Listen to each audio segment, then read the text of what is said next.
Hello friends, कैसे हो सब। हम पिछली वीडियो में पढ़ रहे थे राजस्थान की अरब सागर की ओर गिरने वाली नदियों में। उसमें हमने पढ़ी थी माही नदी और इस वीडियो में हम पढ़ रहे हैं लूनी नदी। सबसे पहले लूनी नदी के उपनाम की बात करती हूँ। उपनाम, लूनी नदी के उपनाम: मारवाड़ की गंगा, मारवाड़ की गंगा,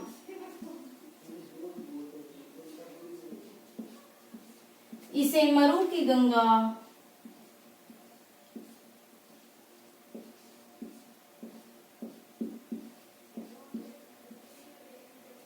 और पश्चिमी राजस्थान की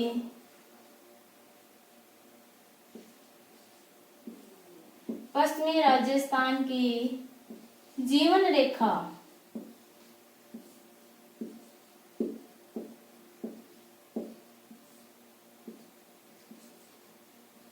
वैदिक काल में इसे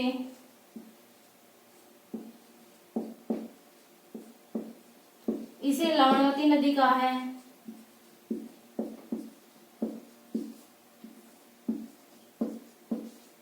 और महान कवि कालिदास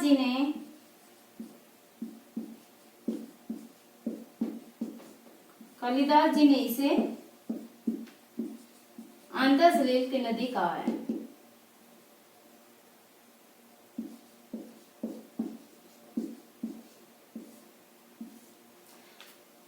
राजस्थान की इस लूनी नदी को और किस नाम से जानते हैं?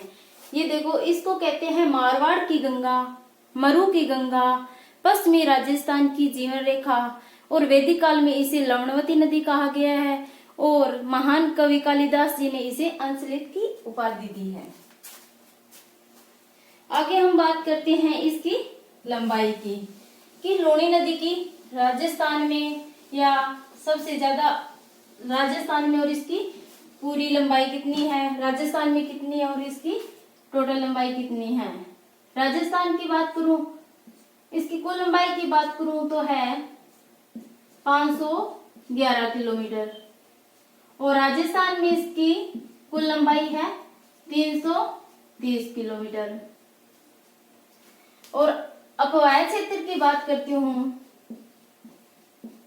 अपवाय क्षेत्र, इसका अपवाय क्षेत्र है राजस्थान में 10.40%। इसकी कुल लंबाई है 511 किलोमीटर, राजस्थान में इसकी कुल लंबाई है 330 किलोमीटर। और अपवाय क्षेत्र की बात करें तो 10.40%। आगे मैं बात करती हूँ इसके उद्गम की, कि यह नदी निकलती कहाँ से है, इसका उद्गम कहाँ से होता है। इसका उद्गम होता है लूनी नदी का उद्गम होता है अजमेर से। अजमेर में एक पहाड़ी है, नाग पहाड़ी।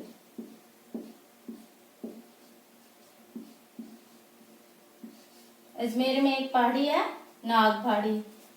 नाग पहाड़ी से इसका उद्गम होता है। चलो मैप में देखते हैं। ये रहा अजमेर, यहाँ पर एक पहाड़ी है, नाग पहाड़ी, और इस नाग पहाड़ी के समीप ही एक स्थान है जिसका नाम है पुष्कर।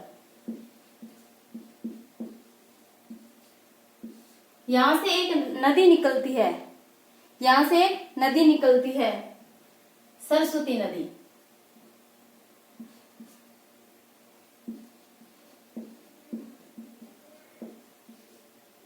सरस्वती नदी,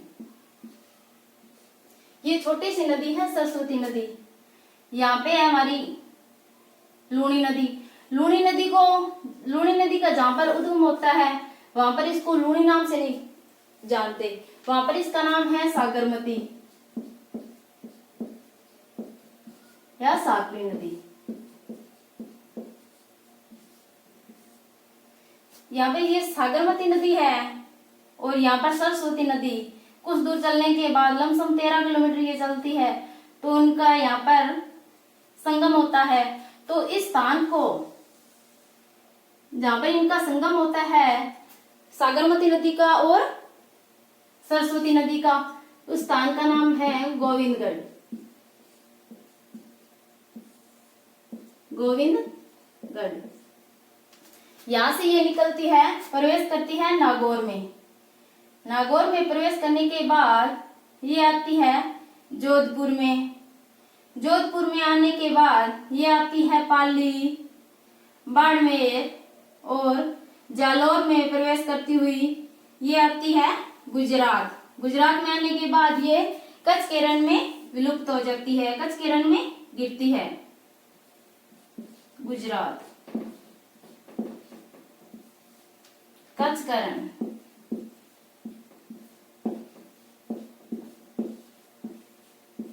कच्छ के रण में ये गिरती है। आगे मैं बात करती हूँ, ये यहां से निकलती है नदी,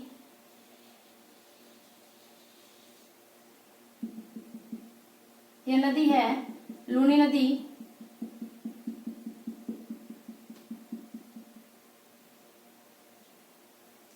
ये बाड़मेर है।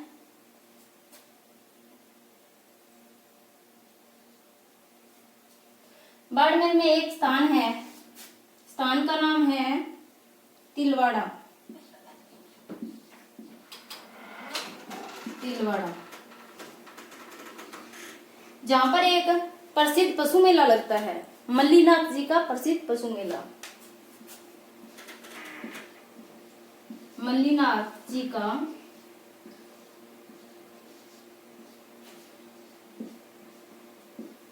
पशु मेला। ये मेला 1374 से लेकर अब तक लगता रहे। हर वर्ष चैत्र मास की एकादशी को यह मेला लगता है। तिलवाड़ा में मल्लीनाथ जी का मेला है, पशु मेला। वहां पर एक गाय की प्रसिद्ध नस्ल है, गाय की प्रसिद्ध नस्ल है, वो है थार पारकर और कांकरेज।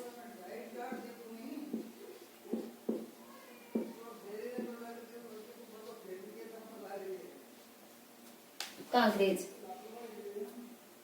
आगे मैं बात करती हूँ कि यहाँ पर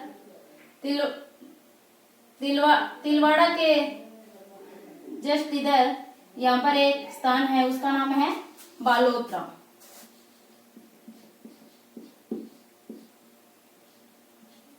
बालोतरा, बालोतरा। यहाँ से लेकर जहां से उद्गम होती है वहां से लेकर बाड़मेर के बालोतरा तक इसका पानी होता है मीठा, और बाद में बालोतरा में आने के बाद इसका पानी हो जाता है खारा। खारा होने का कारण क्या है? इसका पहले मीठा होता है और बाद में खारा होने का कारण क्या है? यहाँ पर ना, यहाँ तो ये आती है पहाड़ों से बहती हुई, पहाड़ों पत्थरों से, और बाद में ये आकर यहाँ पर मरुस्थल बाड़मेर में यहाँ का ये क्षेत्र है जो लवणीय है, बहुत ज्यादा लवणीय और क्षारीय है। लवणीय और क्षारीय होने के कारण वहां का पानी भी खारा हो जाता है। तो इसे आधी मीठी और आधी खारी, आधी मीठी और आधी खारी के नाम से भी इस नदी को जाना जाता है। आगे मैं बात करती हूँ कि इसको एक राजस्थान की सबसे प्रदूषित नदी भी कहा जाता है। राजस्थान की सबसे प्रदूषित नदी भी कहा जाता है। राजस्थान की प्रदूषित नदी कहा जाता है लूनी नदी को, और भारत की प्रदूषित नदी किसको कहा जाता है? भारत की प्रदूषित नदी कहा जाता है दामोदर को। राजस्थान की प्रदूषित नदी है लूनी नदी। और भारत की प्रदूषित नदी है दामोदर नदी।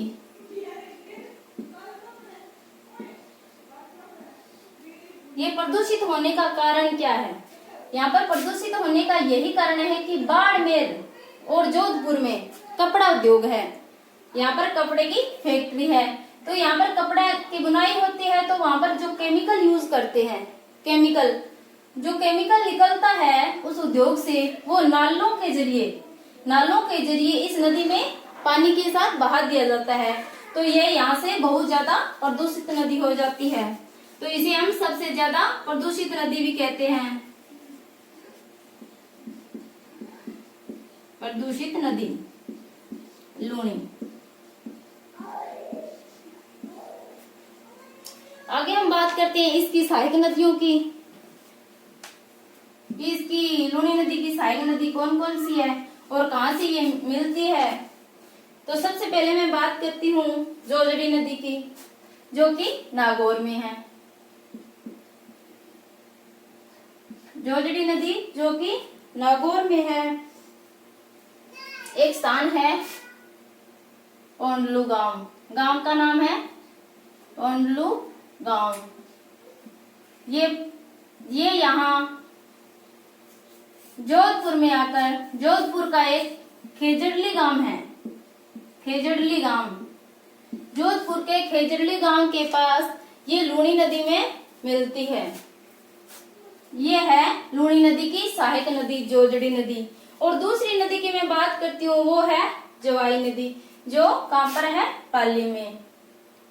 जवाई नदी,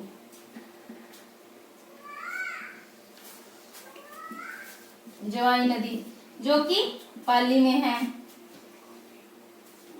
ये पाली जिले की बाली तहसील में एक गोरिया गांव है। पाली जिले का बाली तहसील का एक गोरिया गांव है। वहां से ये लूनी नदी में, यहाँ से उसका उद्गम होता है और लूनी नदी में ये मिलती है।